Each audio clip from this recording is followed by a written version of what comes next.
I'm Dave, and I've been diagnosed with bilateral leg weakness. So I'm here to talk about something that's near and dear to all our hearts, Joe Mauer's legs. I think it needs to become a big issue for everyone.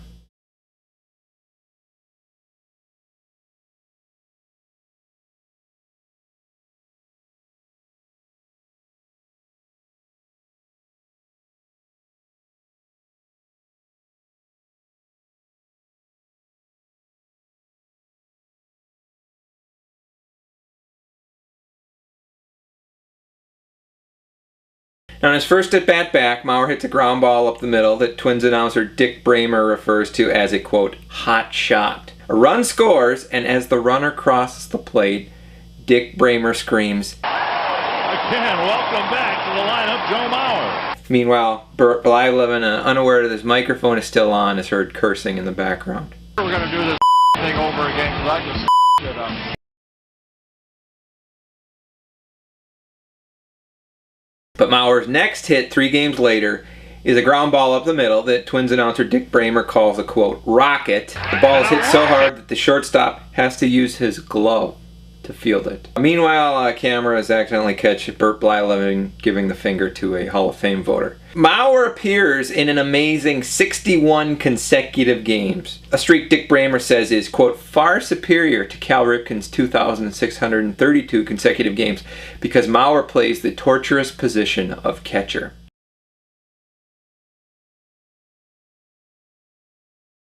Even Cal Ripken was overheard saying, quote, Joe Mauer reminds me of myself back before I could hit home runs.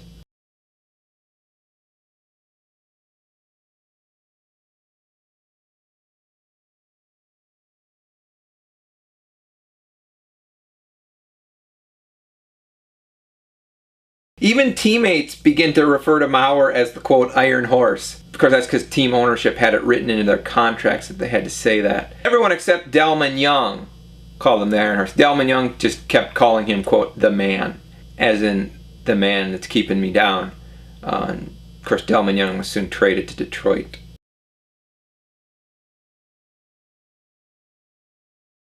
Now, unfortunately, all great streaks have to come to an end, with the possible exception of Joe Mauer's home run drought at Target Field.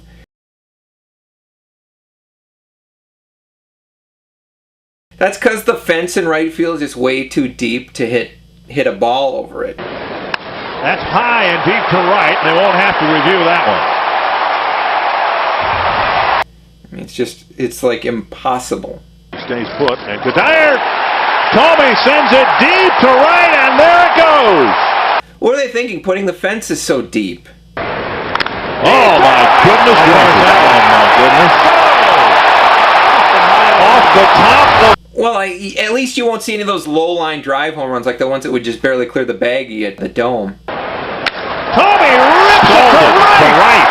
Tie game! Maybe not right field, but the right center fence is way too deep. Michael Young. Tommy will homer over the shift. Number 583, upper tank. I mean, like, farther out in right center. Tommy gives it a ride. A mammoth home run. Okay, anyone but Jim Thome, it's way too deep. They're coming inside. Kubel lifts it high and deep to right center field. It's up and gone. At least you'd never see a right-handed hitter hitting one out to right field. This one deep to the right field corner. And Chu will chase it, and it's gone! Okay, only someone with like 25 plus home run power can hit it out to right field. Much in the way of wins to show for it. A deep drive to right field. Casilla goes deep! Alexi Casilla, his first of the year. The fact is, most of Joe Mauer's home runs go to left field. You know, he has that opposite field power, and it's just virtually impossible to hit one out to left field. How about Aaron Miles rockets this one. He thinks he's got it all. Did he? He did! Aaron Miles, his first home run in 2 years. Well, yeah, but I mean, you can only hit one out to left field if it's like right down the line in the first row. Nelson Cruz gets hold of this one. Wow. In the upper deck. All right, never mind.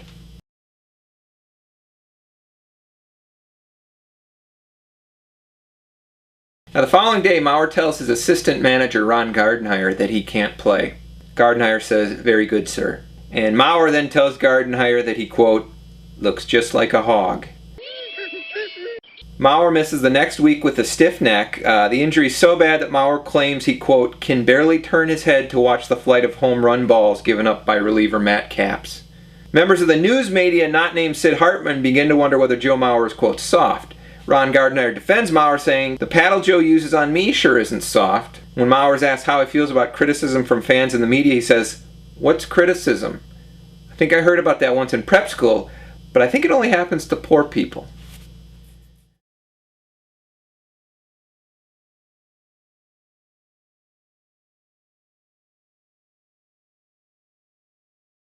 Sadly, though, Maurer's out of the lineup again 2 days later because of an upper respiratory illness.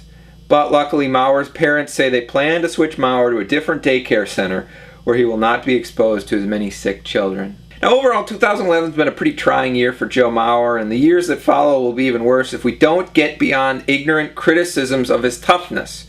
Fact is, Maurer's struggles are real. Bilateral leg weakness is real.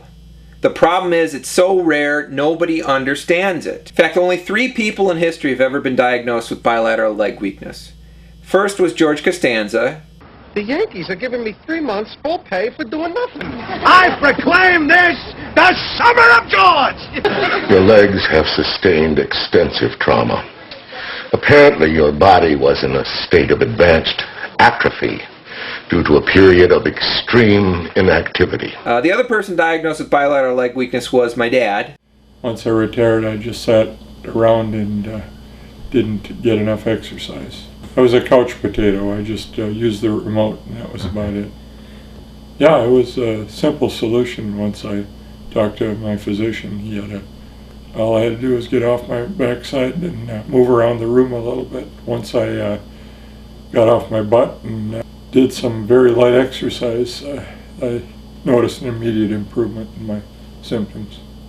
What makes my dad's situation unique is that he worked for the government 31 years before retiring at the ripe old age of 55. And never in all those years did he develop bilateral leg weakness. Only when his inactivity descended even below that of a government employee did he experience bilateral leg weakness. Now, Joe Maurer's situation is similar. His normal off-season schedule is similar to that of a government employee, not moving, occasionally getting up long enough to walk by the weight room and wonder what goes on in there. But this past off-season, Maurer underwent what was called minor arthroscopic knee surgery. Muscles in his legs atrophied to an alarming degree.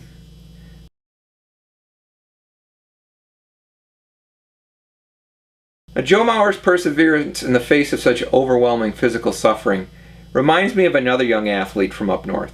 That young man was Terry Fox. Terry Fox and Joe Maurer have a lot in common. They both faced tragically difficult circumstances at age 18.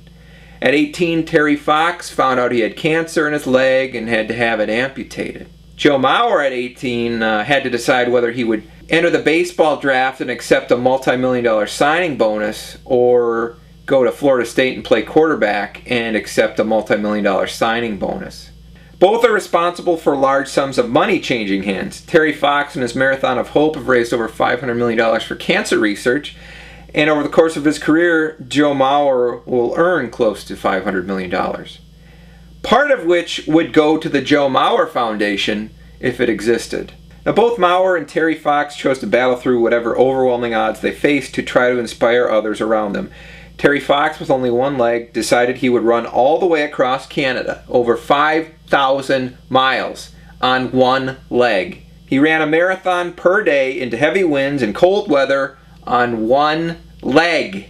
He made it 3,339 miles on one leg. Sadly, he didn't make it all the way across Canada because his cancer returned and he had to stop around Thunder Bay, Ontario, and he passed away soon after. But the 3,339 miles that he covered on one leg is greater than the straight line distance from St. John's, Newfoundland on the Atlantic Ocean to Vancouver, British Columbia.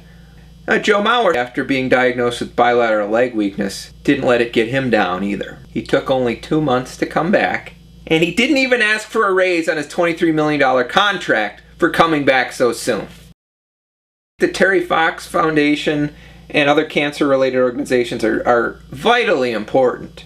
But the fact is, there is no foundation for the express purpose of understanding and annihilating bilateral leg weakness. My goal is to raise $161 million over the next 7 years for what I'm going to call the Joe Mauer Foundation for the Understanding of Bilateral Leg Weakness. And we may even exceed our goal. Any funds above $161 million over the next 7 years will go to my other foundation, the Justin Morneau Fund for Understanding How a 6'4" First Baseman Can Be Hurt More Than Joe Mauer, which is an equally admirable cause, I would say.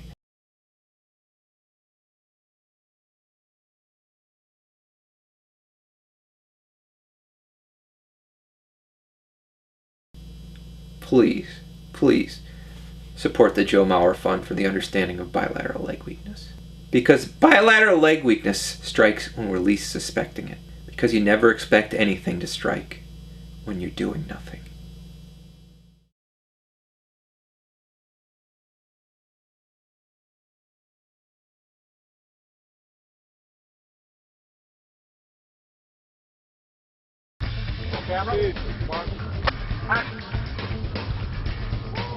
I don't know, maybe they can do something with my sideburns. You know, I really negotiated that. You know, we'll see what happens.